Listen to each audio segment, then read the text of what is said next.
सिद्धपीठ है और ये व्यासपीठ भी बड़ी सिद्ध है, इसलिए यहाँ सिद्धों को बैठने का स्थान है। लेकिन अब वो मंदिर का परिपाटी और यहाँ का नियम है, इसलिए यहाँ बैठा हूँ मैं। वैसे तो यहाँ आप लोग जैसे मैं भी स्टूडेंट हूँ, मुझे कुछ ज़्यादा मालूम नहीं है, विद्यार्थी हूँ। जैसे अभी महाराज ने बताया दत्ता काका का मैं शिष्य हूँ, तो जो शिष्य के नाते जो कुछ अभी तक सीखा पड़ा है उसी के बारे में बोलना है। आसन के बारे में पहले बोल रहा हूँ, बाकी शुरू करता हूँ। कुछ बार में ऐसा कहा जाता है कि कुछ लोग किसी आसन पर बैठकर उसका महत्व बढ़ाते हैं और कुछ लोगों का महत्व आसन पर बैठकर बढ़ता है। तो मेरा महत्व आसन पर बैठकर बैठना है, इससे जो गलतियां होंगी वो आप माफ करना, बाकी जो अच्छा होगा वो आप ले लेना, बाकी सब छोड़ देना। अनंत कोटि ब्रह्मांड नायक राजाधिराज श्री रामचंद्र भगवान की जय, मारुद्र हनुमान की जय। अनंत कोटि ब्रह्मांड नायक ब्रह्म चैतन्य महाराज की जय, श्री वासुदेवनाथ महाराज की जय, सद्गुरु श्री दत्ता भैया महाराज की जय, समर्थ रामदास स्वामी महाराज की जय। जय जय रघुवीर समर्थ। मेरे नोटिंग किए हुए बोलूंगा मैं, तो हम वकालत करते हैं तो हमको नोटिंग करने की आदत रहती है।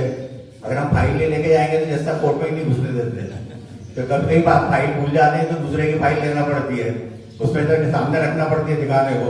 एक चक्कर तब पड़ता है जब वो कहते हैं कि फलाने नंबर का पेज पढ़ो, तो फिर चक्कर पड़ता है दूसरी फाइल में पढ़ना, दूसरा के मुकदमा दूसरा चल रहा है। इसलिए अपना मुकदमा जो राम जी के सामने करना है वही मुकदमा की फाइल लेके आना ठीक रहता है।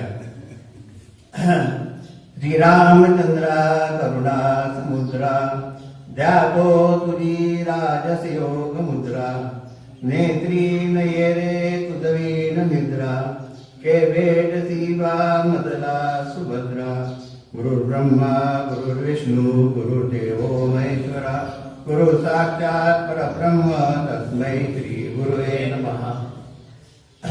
एक राम दशरथ का बेटा, एक राम गटगट में बैठा, एक राम का सकल पसारा, एक राम इन सबसे न्यारा। अभी सब पढ़ रहा हूं, फिर आपको इनके अर्थ बताता हूँ। गुरु गोविंद दो खड़े ताके लागू पाए, बलिहारी गुरु आपकी गोविंद दियो मिलाए। अब मेरे मन में प्रश्न उठा था, इसलिए मैंने बातें लिखी हैं। ये सिद्ध मंदिर है। अब इस मंदिर में पहले राम आए कि पहले आबा महाराज महाराज? अब कोई कहेगा ये मेरे उल्टा ही प्रश्न है, राम तो पहले आए फिर मनुष्य आया है। लेकिन हमको ये सोचना पड़ेगा संतों की पीठ पर पहले कौन आता है? संतों ने उस पीठ को सिद्ध किया होगा है तब मंदिर बनता है। तो पहले हमको राम से किसने मिलवाया? गुरु गोविंद दो खड़े काके लागू पाए। राम कौन है हमको किसने बताया? राम तो हमको संतों ने बताया ना। अब हमारा मंदिर ने उन्होंने अपनी साधना करके सिद्ध हुए और उन्होंने राम को पहचाना जब हमने अपने भक्तों को राम को बताया। तो पहले संत आए, क्योंकि गुरु गोविंद दो खड़े हमारे ये दोनों है। बाकी तो राम का एक राम दशरथ का बेटा, एक राम का गढ़गढ़ में बेटा, एक राम का सकल पसारा, एक राम उससे न्यारा। राम तो सब में ही है। राम के बाद ही मनुष्य आया, मनुष्य का ही संत आया। लेकिन हमारे साधारण व्यक्ति को किसने समझाया कि संत कौन है? हमको तो संतों ने समझाया ना। हमारे संत जो आए, वासुदेव महाराज आए, ब्रह्मचैतन्य महाराज आए, दत्ता काका आए, उसके पहले आबा महाराज आए, उसके समर्थ रामदास स्वामी आए। इन लोगों ने हमको समझाया कि संतों राम कौन से हैं, तभी हमारी समझ में आया। और जिस मंदिर की मूर्ति की संतों ने पूजा की होती है, उस मूर्ति का तेज बहुत बढ़ता है। मेरी उपेंद्र महाराज से कई बार बात होती है, वो बताते हैं कि महाराज जी और वासुदेव महाराज जी और राम जी की बात होती थी आपस में। तो ये संतों की और राम जी की बात होने लगती है, इतना वो एक ग्रुप हो जाते हैं। गोंदोले महाराज के वहाँ के सभी को ज्यादातर लोगों को मालूम है कि गोंदोले महाराज ने वहाँ राम जी की जो स्थापना की गोंदोले में, वो राम जी के आंखों में से 2 बार अश्रु आए मूर्ति में से। कब आए? एक बार तो महाराज का ऐसा, जैसे राम मंदिर है, इसके पास ही एक कमरा था, उसमें महाराज रहते थे।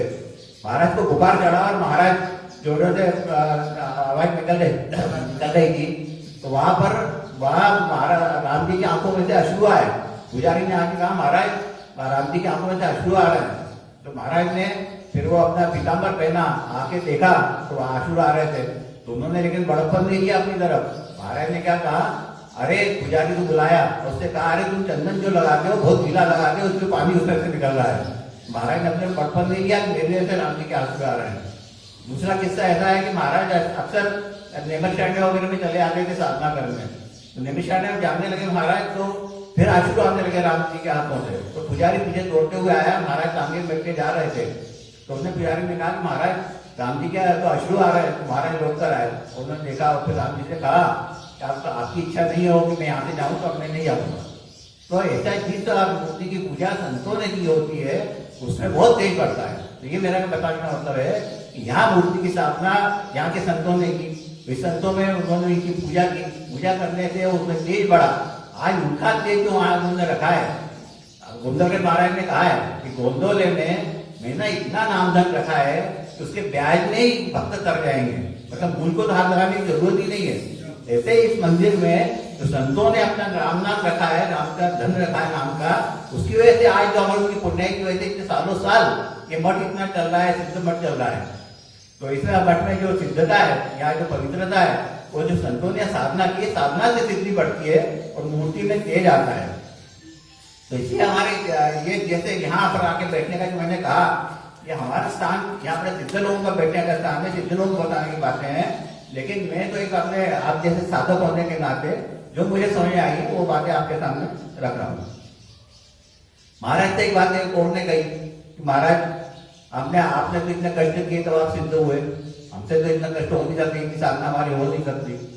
तो महाराज ने क्या जवाब दिया कि बोले अगर एक गरीब बाप बहुत पैसा कमाए, मेहनत करके पैसा कमाए और फिर उसका बहुत पैसा हो जाए, लड़के को फिर दोबारा उतना पैसा मेहनत करने की जरूरत नहीं है, बस उसको संभालता रहे वो, तो उसके बैग में उसका जीवन कर जाएगा। तो ऐसे ही यहाँ पर जो आबा महाराज हमारे सामने रख गए, पुण्य रख गए, करके रख गए, अब उसको हमें संभालना है, उसको हमें संभालना है, उसको आगे फिर अपने आप हम बढ़ेंगे। जैसे कहते हैं ना कि आप हमको क्या करना है, फिर उसमें हमको यहाँ हमारे आबा महाराज की संपत्ति में हमें हिस्सेदार बनना है। क्या करना है? आबा महाराज की संपत्ति में हिस्सेदार बनना है। अब आप क्या समझ रहे हो? आजकल हमारी वकालत चल नहीं रही, कोर्ट बंद है 7-8 महीने से, तो एक 10,000 की प्रॉपर्टी बहुत पैसे मिलेंगे अगर रिश्तेदार बनेंगे तो। ये हम अगर सोच रहे होंगे तो मेरे के आज कोई यहाँ वकील और नहीं सुनने वाला, मेरे पास ही आएंगे सब मुकदमे। अभी वकील है कि ये तो दबी बेचारी यही रहती है, इसलिए बोल नहीं पाएगी। तो इसलिए मेरे बात, लेकिन आपसे कहता हूँ ये संपत्ति लेके क्या करेंगे? इस संपत्ति को छोड़ने के लिए तो रामधन में आ रहे हैं, इस संपत्ति का मोह करेंगे तो क्या करेंगे? हमें कौन सी संपत्ति चाहिए? जो यहाँ आबा महाराज ने रखी है, जो नामधन यहाँ रखा है, उस नामधन में हमें हमारी हिस्सेदारी चाहिए। उसके लिए हमको भगवान से लड़ना है कि हमें उसकी हिस्सेदारी दे। तो प्रॉपर्टी में झगड़ेंगे तो ऊपर महाराज कहेंगे अच्छा इनको बोलने की परमिशन दी, मैं थोड़ी आपत्ति कर दी आगे यहाँ पर। तो ऐसा नहीं कह रहा मैं कि आपके महाराज की जो संपत्ति वास्तविक है, क्योंकि संतों का ऐश्वर्य होता है और अपनी संपत्ति होती है। संत जो रहते हैं वो तो अपने समझ रामदास स्वामी हुए क्या और महाराज हुए क्या, ये तो लंगोटी और कपड़ी पहनने वाले लोग थे, इनके पास कुछ भी नहीं था, लेकिन इन्होंने साधना करके ईश्वर के हुए थे, इसलिए इनके पास ऐश्वर्य था। आज पैसा अंबानी के पास, बिरला के पास, टाटा के पास, इनको कोई महाराज नहीं कहता। तो जो लंगोटी लगाने को महाराज कहा जाता है, तो इनके पास ईश्वरीय ऐश्वर्य है कि अपने संकल्प से कुछ भी कर सकते हैं। तो इनके संकल्प से इनके कुछ कर सकते हैं, कब कर सकते हैं? जो ईश्वर काम कर सकता है वो ये लोग कर सकते हैं। एक सिद्धांत जो है कर्तुम कर्तुम और अन्यथा कर्तुम। कर्तुम मतलब जो कुछ हो रहा है वो प्रभु की इच्छा से हो रहा है, जो नहीं हो रहा है वो उसकी इच्छा से नहीं हो रहा है, और जो हो रहा है जो मतलब जो कहते हैं जो हो रहा है उससे रोकना, और नहीं हो रहा है उससे करना। होनी को कह रहे अनहोनी ना होने वाली जो बात कहते हैं ना, तो होनी को रोकना और अनहोनी को करके दिखाना ये संतों का काम है। ये प्रभु नहीं करते लेकिन संत करके दिखा सकते हैं। तो ये शक्ति इतनी हमारे संतों में होती है। तो हमें कौन सा ऐश्वर्य चाहिए? हमें यहाँ आके छोटी छोटी चीजें मानते हैं। आज महाराज के हमारे गोविंद महाराज के प्रवचन है 1 जनवरी से लेकर और 31 दिसंबर तक के। महाराज का आज के प्रवचन है कि अगर मनुष्य का शरीर में पूरे हार्ट होता है और बाकी अंग होते हैं, अगर हार्ट बंद हो जाए तो बाकी अंग होने का कोई मतलब नहीं है, और अगर बाकी अंग है हार्ट चालू है और बाकी अंगों में से एक अंग विकलांग भी हो जाए तो मनुष्य जीवित रह सकता है, उसको कोई दिक्कत नहीं आएगी। इसीलिए जो हमारी ईश्वरीय संपत्ति जो है वो हमारा नामस्मरण है, वो हमारा नाम है। हमारे उसके साथ में जो हमारी कोई पोथी वाचन है, यात्रा है और हमारा दर्शन है, पूजा है, वो हम सब करें। अगर नहीं होता उसमें से किसी बात से एकाध ऐसे तो नाम ना छोड़े, नामस्मरण हमको अवश्य करना चाहिए। बाकी एकाध चीज कोई छूट जाए जिसमें तो कोई बात नहीं, लेकिन हम वही छोड़ते हैं, बाकी कुछ नहीं करते। घंटों घंटों भगवान की बातें आदमी कर सकता है, प्रवचन कर सकता है, लेकिन नामस्मरण करने के लिए कहो 15 मिनट करने का उसको मुश्किल पड़ जाता है। इसके लिए हमें गुरु की आवश्यकता होती है। गुरु कृपा से ही हम वो कर सकते हैं। बहुत से लोग सोचते हैं कि गुरु के बिना नामस्मरण करने तो गुरु की आवश्यकता क्या है, हम तो वैसे भी कर सकते हैं, हम करते ही आए। लेकिन जो मैंने बात बताई ना, यहाँ ऐश्वर्य गुरु का रखा हुआ है, उसमें हमको हिस्सेदारी चाहिए। वो उसके जो पुण्य है जो उन्होंने किया है, जब हम उनके होंगे तभी तो वो हमको देंगे। जब हम ऐसे रास्ते आने आने वाले को कौन देगा? तो उनके लिए हमारे गुरु का शरण में जाना चाहिए। तो गुरु फिर उनकी सत्ता से अपने नामस्मरण करा लेते हैं। एक हमारे दत्ता का एक उदाहरण देते थे कि अगर बच्चा मेले में गया है और उसने माँ का हाथ पकड़ा है, तो उसके कोई आकर्षक चीज दिखी तो माँ का हाथ छोड़ के चल देगा वो वस्तु लेने के लिए। लेकिन माँ ने उसका हाथ पकड़ा है तो वो नहीं जा पाएगा। तो इसे हम जब सदगुरु करते हैं तो सदगुरु हमारे जो है वो अपने हमको हाथ पकड़ के रखते हैं, वो हमें इधर उधर नहीं जाने देते। तो इसलिए आपको सदगुरु जब करने के बाद तो आपको इनका हिस्सेदारी अगर हमें चाहिए तो उनके परिवार में हमें शामिल होना पड़ेगा। उनका परिवार कौन सा है? उनका परिवार हमारा ये भक्त लोगों का परिवार है। भक्ति के भक्त में हम शामिल होंगे तो हमको उनका ईश्वर मिलेगा, नहीं होंगे तो कैसे मिलेगा? इसलिए हमारे ध्यान रखना चाहिए कि हम यहाँ आते हैं तो हम ये किस लिए आते हैं। अब एक जो बात कह रहा हूँ ईश्वर की, एक हमारे उदाहरण सबको मालूम है हमारा व्यवहारिक, कि ऐसा कहते हैं धीरू भाई अंबानी किसी पेट्रोल पंप पे पेट्रोल भरते थे, नौकरी करते थे। जब उनके लड़के अनिल अंबानी और मुकेश अंबानी, आप तो उनकी गिनती नहीं कर सकते कितना पैसा है उनके पास। तो ये उनके बाद में हुआ है। तो जब इतना हुआ है तो अब उनको जरूरत थोड़ी दोबारा पेट्रोल पंप पे आके पेट्रोल की नौकरी करने की। वैसे हमारे संतों ने, हमारे सदगुरुओं ने हमारे लिए जो नामेश्वर रखा है, उसमें हमको उसको आगे बढ़ाना है और उसमें हमको रुचि उत्पन्न करने के लिए उनसे निवेदन करना है, उनके हमको शरण जाना है। सदगुरु से क्या लेना है, जैसे बताया मैंने, तो क्या होता है सदगुरु के पास जाने के बाद उनको महत्व सत्संग में आता है, उसका महत्व समझता है।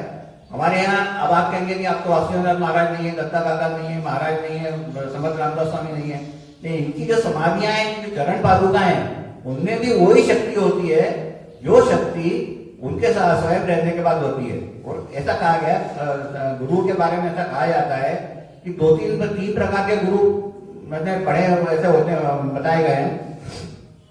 एक तो ऐसे होते हैं जो लाखों लोगों को प्रवचन देते हैं, वो प्रवचनकार होते हैं और उनको पीछे लोग आकर्षित हो जाते हैं और उनसे वो गुरु मंत्र ले लेते हैं। लेकिन ऐसे लोगों में से बहुत सौ को आत्म साक्षात्कार हुआ नहीं होता, आत्मज्ञान हुआ नहीं होता, तो फिर शिष्यों को भी कुछ नहीं मिल पाता। एक होते हैं जिनको थोड़ा आत्मज्ञान है, लेकिन वो उनके तक है, थोड़ा बहुत दूसरे को कर सकते हैं। और एक रहते हैं परात्पर सदगुरु। परात्पर सदगुरु ऐसे रहते हैं कि उनके जाने के बाद भी उनकी सत्ता काम करती है। समर्थ रामदास स्वामी का समाधि है, गोंदवली महाराज की समाधि है, और इन संतों की या वासुदेव महाराज की चरण पादुका है, दत्ता की चरण पादुका है, महाराज की चरण पादुका है। इन लोगों की वहां से इनकी चरण पादुकाओं में वही शक्ति होती है जो शक्ति स्वयं रहने के बाद काम करते हैं, वही काम इनके शक्ति इनकी चरण पादुकाओं से भी काम होती है। हमारी दत्ता काका की किताब अभी हमने तैयार की थी, महाराज ने तैयार कराई थी, उसमें चरण पादुकाओं के बारे में कुछ महत्व बताया है। उसमें कुछ बातें जो रिलेवेंट है वो आपको बताता हूँ। इसमें ये किताब थी परम पूज्य दत्ता काका पादुका यात्रा महोत्सव ग्वालियर से बुलढाना बोध वचन। इसमें पहला जो दुआ दिया चरण पादुकाओं के बारे में बताया था, नित्य पूजत प्रभु पावरी प्रीति न हृदय समाधि मागी आयसु करत राज काजू बहुवादी। ये है रामचरित्र मानस का 325वां दुआ। इसमें सभी को मालूम है कि भरत जी जब राम जी को बुलाने गए वनवास से, तो उन्होंने कहा मैं तो नहीं अभी आऊंगा, जब वनवास पूरा हुए बिना। उन्हें अपनी चरण पादुकाएं थी, उन चरण पादुकाओं से भरत जी ने पूरा 14 वर्ष राज्याभिषेक राज्य चलाया। चरण पादुकाओं के उन्होंने उस पर राज सिंहासन पर रखकर, तो चरण पादुका में इतनी शक्ति होती है कि वो जो राजी होते वो ही मान के उन्होंने उसका सम्मान किया, उसके राज चलाया। तो जब इतना बड़ा राज चल सकता है तो हमारा घर हमारे गुरु नहीं चलाएंगे क्या? ये भी निश्चित चलाएंगे। अब समर्थ रामदास स्वामी के दासबोध में से कुछ मैंने श्लोक निकाले, वो हिंदी का जो दासबोध है उसी में से लिए हैं। श्रीमद दासबोध के चौथे दशक के चौथे समाज की द्वितीय चौपाई, पद पद सेवन यह भक्ति कहाई, मन वचन कर्म चरण से सेवकाई, सतगुरु चरण गौ दृढ़ होई, सदगति प्राप्त करन एक सोई। ये सभी को मालूम है कि दासबोध का अनुवाद हमारे जुबे जी ने किया है, यहाँ उपलब्ध भी है। जो लोगों ने दासबोध नहीं पढ़ा हो उन्हें अवश्य दासबोध पढ़ना चाहिए। अगर आयुष्य में दासबोध नहीं पढ़ा परमार्थिक लोगों ने, साधक लोगों ने, तो फिर हमारी साधना जो है अधूरी है मेरे हिसाब से।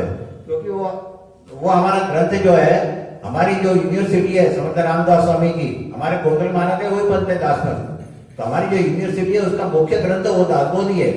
तो हमारा दासबोध अवश्य पढ़ना चाहिए हर एक ने। अगर दासबोध पढ़ लिया तो आधे से ज्यादा परमार्थ अपने आप हमको समझ में आ जाएगा, आधा सुनने से आ जाएगा, आधा साधना करने से आ जाएगा। तो हमको दासबोध पढ़ना चाहिए। हिंदी का दासबोध उपलब्ध नहीं था, दासबोध उपलब्ध है। और वो बहुत से दासबोध तो ऐसे थे जो सिर्फ अर्थ लिखे थे हिंदी में, लेकिन ये चौपाइयों का भी अर्थ है, श्लोकों का भी अर्थ है, और श्लोकों को भी हिंदी में अनुवाद किया है, उसका फिर अर्थ लिखा है। तो ये आपको समझने के लिए बहुत अच्छा है। तो इस श्लोक का जो दुबे ने अर्थ लिखा है कि सदगति प्राप्त करने अर्थात भगवान की प्राप्ति के उद्देश्य से जो मन वचन तथा कर्म अर्थात पूर्ण अपनत्व के भाव से सदगुरु की चरण सेवा की जानी है, उसे पाद सेवन भक्ति कहते हैं। भाव अनन्य गहु पद पंकज ताकर नाम पाद सेवन आ भज, जन्म मरण चक्कर छूट जाई, पुनि पुनि गर्भवास दुख पाई।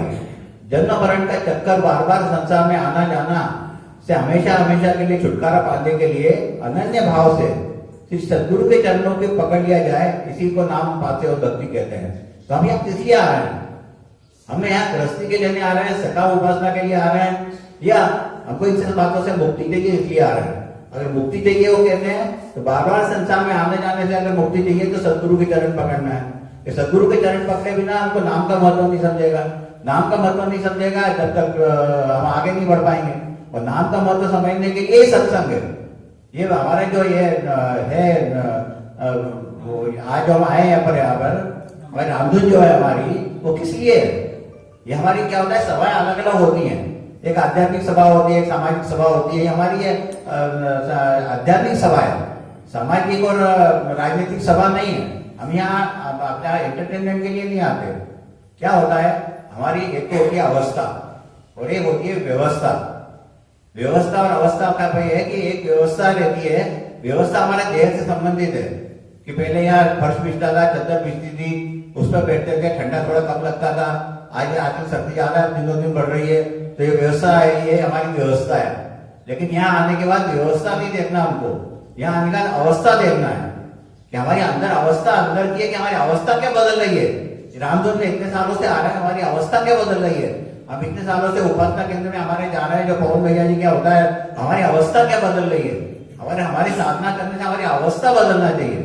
आज मैं सुबह राघवेंद्र महाराज का फोन आया तो उनसे ही पूछा कि कोरोना में आजकल क्या मैं उपासना केंद्र में भी जा रहा हूँ आज से, ये आजकल कोरोना की वजह से, तो यहाँ भी मैंने नहीं आया था। तो मैंने पूछा कि यहाँ क्या व्यवस्था है, तो उन्होंने कहा चटाई रखते हैं, अलग अलग दूर दूर बैठने की व्यवस्था रखी है यहाँ पर। तो व्यवस्था तो मैं पूछ सकता था, और अवस्था बाकी उन्होंने फिर अपने आप बताया कि आजकल मुझे पब्लिसिटी नहीं करना है कि जो लोग आते हैं वो शामिल हो जाते हैं। लेकिन मैं अवस्था के बारे में अगर मैं रायवड़ी महाराज से पूछता हूँ कि आने वालों की अवस्था क्या है, तो कैसे बता पाते हो?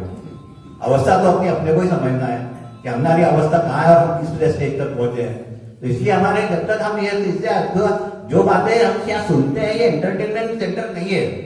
ये जो बातें सुनते हैं इनको आत्मसात करना है हमें। जब आत्मसात होंगी तभी वो हमारे इसमें आचरण में आएंगी। क्या है अध्यात्म में, इसको जैसे मैं यहाँ बोल रहा हूँ, मैं ज्ञानी नहीं हूँ, मैंने ये किताब पढ़ी, मैंने दासबोध पढ़ा, मैं महाराज के प्रवचन पढ़े, मैं इधर उधर सुना, मैं आपको सुना दिया। ये विद्वत्ता हो सकती है। एक ज्ञानी उसको कहते हैं जिसके आचरण में सब बातें आती है। तो आचरण में जो आत्मसात करता है उसको ज्ञानी कहा जाता है। तो ये बातें अभी मेरे भी आचरण में नहीं है सब, लेकिन मैं साधने का प्रयत्न कर रहा हूँ। हम लोग साधक हैं, हम सिद्ध नहीं है। साधक ये छोटा बच्चा चलना सीखता है, गिरता है, उठता है, पड़ता है, फिर चलता है, धीरे धीरे चलने लगता है, फिर दौड़ने भी लगता है। ऐसे हम साधक है, कभी गलती होगी, कभी कभी हमको चिंता लगेगी, कभी हमारी साधना छूटेगी, कभी जब होगा, कभी नहीं होगा। लेकिन धीरे धीरे करते करते हमारा अभ्यास हो जाएगा, हमारी प्रैक्टिस में आ जाएगा, तो फिर हम आगे बढ़ेंगे। तो हमको लेकिन अब इसी बात आती है, हमारे दत्ता काका से एक बार मैंने कहा कि काका हमारी कुछ प्रगति है क्या अनुग्रह लेने के 4-5 साल बाद? 2003 में हमने अनुग्रह लिया काका से। तो काका ने कहा कि प्रमाण में प्रगति है। तो मैंने कहा हमको तो ऐसा लगता नहीं कोई हमारी प्रगति है। तो वो कहने लगे क्या मेरी कुर्सी से कुर्सी लगा के बैठना है क्या? तो मैंने कहा तो ऐसा उन्होंने ऐसे कहा। तो अपने को सिद्ध होना मतलब अपने को सदगुरु के कुर्सी नहीं लगाना है, लेकिन हम जो कहते हैं ना जो काम अपने हाथ में लिया है हमने उसमें तो पूरी सफलता चाहिए कि नहीं, वो काम तो सिद्ध करना है कि नहीं। हमने नामस्मरण इसलिए शुरू किया है, हम यहाँ क्यों आने लगे हैं, हमको हमारे आगे बढ़ना है, हमारी गति तो आई है कि हम यहाँ बिल्कुल एक भी रामधुन नहीं छोड़ रहे हैं। 12 महीने की रामधुन एक भी नहीं छूटी मेरी, तो गति तो खूब आई, लेकिन प्रगति आई है व्यवस्था की दृष्टि से कि आप आ रहे हो, और प्रगति होगी अवस्था की दृष्टि से। आपकी अवस्था बदलेगी तो प्रगति है, अगर उतनी नहीं बदली एकदम नहीं बदलेगी। मैं यहाँ बैठ के बोल रहा हूँ, जिस दिन दत्ता काका से मिला था मैं बोल पाता क्या? नहीं बोल पाता।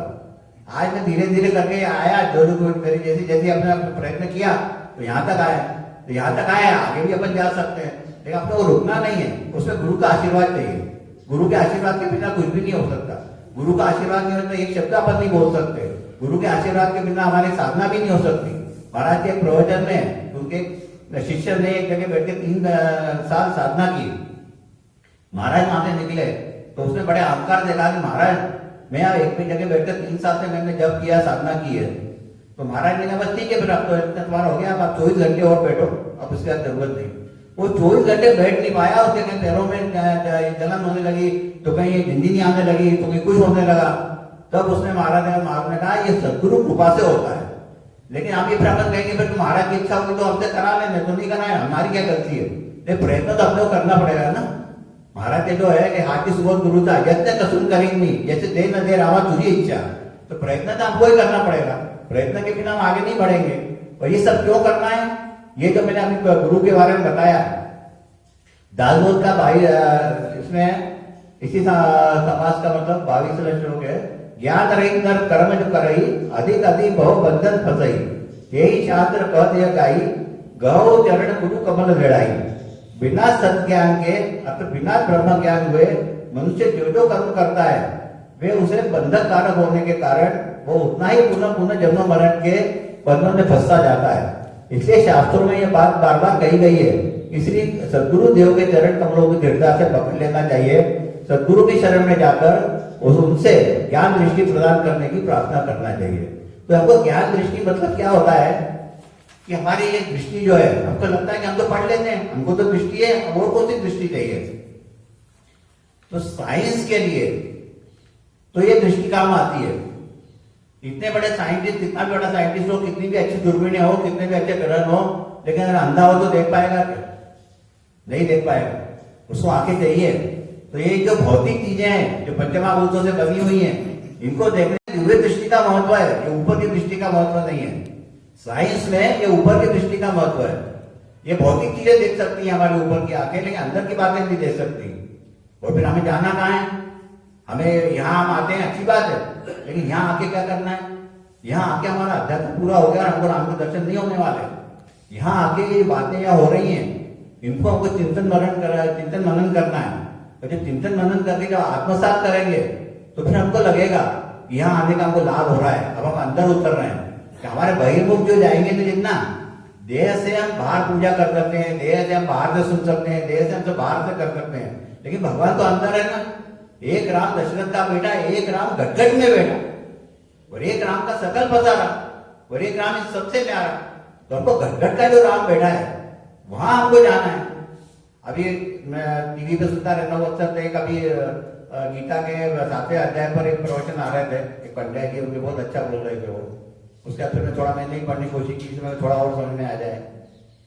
तो 7वें अध्याय में कृष्ण भगवान ने यही कहा है कि जो बात अभी कही ना कि अगर जन्म मरण के फेर से छूटना हो, समर्थ रामदास स्वामी जो बात कही है, वही बात उन्होंने कही भगवान ने कि जो मनुष्य, वो तो गटगट में बैठे हैं, पर जो मनुष्य ये जो देवताओं के पास जाता है कि फलाने देवता के पास जाने के बाद ये मुझे प्राप्त होगा, फलाने देवता के पास जाने के बाद ये प्राप्त होगा, ऐसी जिसकी वृत्ति रहती है उसी वृत्ति को मैं प्रवृत्त करके उसको उधर ही भेजता हूँ, और वो फिर उसकी मैं ही भेजता हूँ, क्योंकि तो अंदर ही बैठा है ना।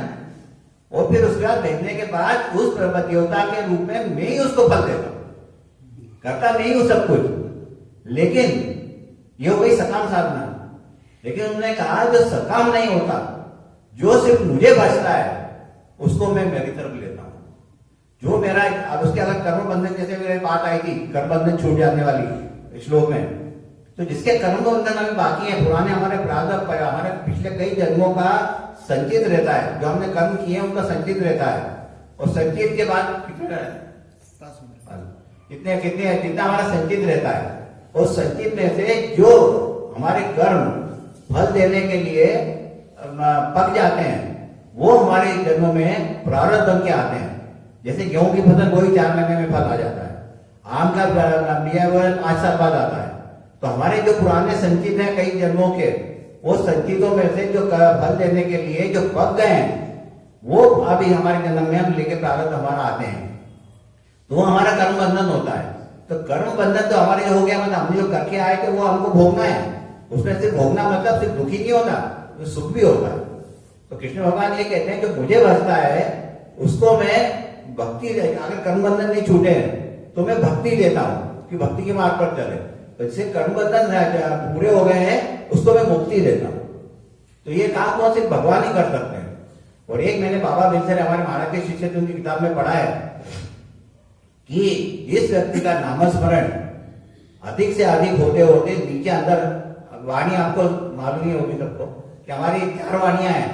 हमारा ये जो वैखरी वाणी से मैं बोला, वैखरी वाणी से अपन जप करते हैं, फिर वो मध्यमा में जाता है, फिर वो पश्चिमी में जाता है, फिर परा में जाता है। तो हमारा धीरे धीरे जब अंदर उतरता है तो परा में जाता है, तो ईश्वर से फिर हमारा संपर्क होता है। तो इन्होंने कहा जिनका जब ईश्वर तक पहुंच जाता है उनके ऊपर काल की सत्ता नहीं चलती, उनके ऊपर और उनके गृहस्थी पर काल की सत्ता नहीं चलती। अभी हमारे ऊपर किसकी सत्ता है? काल की सत्ता है। हमारे देह पर भी है, हमारे गृहस्थी पर भी है। लेकिन जिसका वहां अंदर तक जब पहुंच जाता है उस पर ईश्वर की सत्ता चलती है, वो काल से बाहर हो जाता है। ईश्वर जब तक चाहता है तब तक ही वो जीवित रहता है। तो ये गुरु भी करते हैं। गुरु को जिससे जितना काम लेना है उतने दिन वो प्रारब्ध बदल के उतने दिन उसको जीवित रख सकते हैं, उसके काम से बदल देते हैं। हमारे महाराज के शिष्य थे गोदोले महाराज के भाऊ साहब केतकर, और उसकी पत्नी थी, वो बड़ी महाराज की सेवा में रहते थे। उनकी पत्नी का जल्दी देहांत हो गया और भाऊ साहब का थोड़ा देर से हुआ। तो महाराज ने कहा ऐसा मालूम होता कि भाऊ साहब इतने ज्यादा जीवित रहने वाले हैं, तो मैं भाई को थोड़े, वो भाई कहते हैं महाराज को, भाई को थोड़े दिन और जीवित रखता।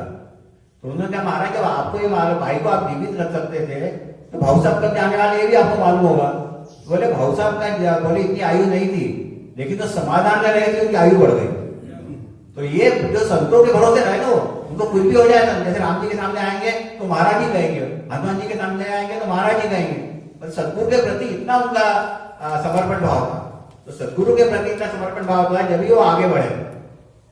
तो हमारे क्या होता है कि सुनने वाली बात जो मैं कह रहा हूं कि हम मन भर सुनते हैं, लेकिन हमको बहुत सुनने के बाद क्या होता है कि आज हम फलानी जगह गए थे, बहुत अच्छी बातें हुई, और टन भर बता देते हैं। मन भर वाले 40 किलो सुना और 100 किलो सुना दिया, और कण भर भी आत्मसात नहीं करते। बस यही गड़बड़ हो जाती है। अगर हम आत्मसात करेंगे तो हमको निश्चित हमारी प्रगति होगी। और ये हमारे जो यहाँ उपासना केंद्र है, हमारे ये महाराज के आगे आने के रामधुन है, ये इसीलिए है कि हमको सुन के हमारे जीवन में लाना है। बाकी ये ग्रंथि हमारा शरीर जो दिया है ईश्वर ने, ईश्वर शरीर हमारे शरीर के लिए आत्मा नहीं है, आत्मा ने शरीर धारण किया है। शरीर के लिए आत्मा नहीं आया कि शरीर को चलाने के लिए, वो हमारा नौकर नहीं है। आत्मा ने शरीर धारण किया है कि उसको कोई मशीन चाहिए थी, क्योंकि आत्मा व्यक्त नहीं हो सकता था। जिससे शरीर किसी किया है कि ईश्वर की अनुभूति प्राप्त करने के लिए, उसको कोई मशीन चाहिए थी। तो शरीर है ईश्वर की अनुभूति प्राप्त करने के लिए, और उसके लिए इसके भरण पोषण के लिए रोटी कपड़ा मकान है। मतलब ईश्वर हमारा साध्य है और रोटी कपड़ा मकान हमारा साधन है। लेकिन हमने क्या कर लिया है कि रोटी कपड़ा मकान तो साध्य कर लिया है और ईश्वर को साधन कर लिया है। राम जी से मनोतियां मांगने को आ रहा हूँ, सदगुरु के पास मनोतियां मांगने को आ रहा हूँ, इससे ऐसा हमारा रास्ता ही गलत हो गया है। तो हमने वास्तविक जो आनंद स्वरूप जो भगवान है उसको हम न लेते हुए, महाराज ने कहा है कि जो हार्ट है वो नहीं हो, बाकी बंद हो जाए, बाकी अंग रहे तो कोई मतलब के नहीं है। और अगर हार्ट चालू है बाकी अंग न भी हो तो भी चल सकता है। तो हमारे जीवन में बहुत सी बातें कम होंगी, तो हमारे अंग है, हमारे गृहस्थी के अंग है, उसमें थोड़ा बहुत भी कम होगा तो चलेगा, वो साधन है। हमारा साध्य, हमारा हार्ट जो है ईश्वर की अनुभूति प्राप्त करना ही है जन्म का। तो मनुष्य जन्म में हमको ईश्वर अनुभूति प्राप्त करने के लिए हुआ है, और वो अनुभूति प्राप्त करने के लिए मार्ग क्या, अब ईश्वर कौन है, राम कौन है, इसीलिए वहां शुरू किया कि पहले राम आए कि पहले महाराज आए। तो पहले अब महाराज आए, तो हमको राम कौन है हमारे संतों ने समझाया। अब महाराज आपको इस सत्संग से समझ रहा है कि हमारा जीवन किस लिए है। फिर वो जीवन किस लिए समझ में आने के बाद हमारे जाने का क्या मार्ग है, तो हमारा सत्संग है, हमारी भक्ति है, हमारा अनुसंधान है। अनुसंधान के लिए हमारा नामस्मरण है, और नामस्मरण का मतलब राम और श्याम नहीं है। नाम मतलब वो शक्ति है जिसको ओंकार कहते हैं, उसी को ईश्वर कहते हैं, उसी को शब्द ब्रह्म कहते हैं।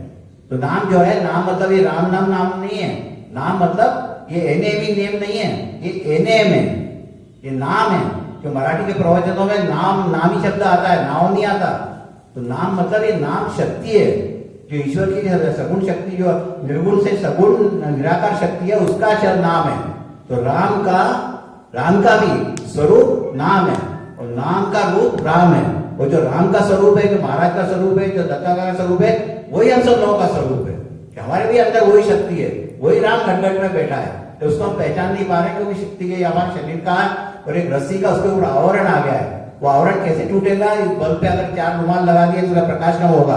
एक रुमाल धीरे धीरे निकालते जाएंगे, प्रकाश अपने ओरिजिनल आ जाएगा। तो हमारा नामस्मरण से एक आवरण उतरता जाएगा, और हमारे जो प्रकाश का पड़ता जाएगा, और हमारे जीवन का उद्धार होगा।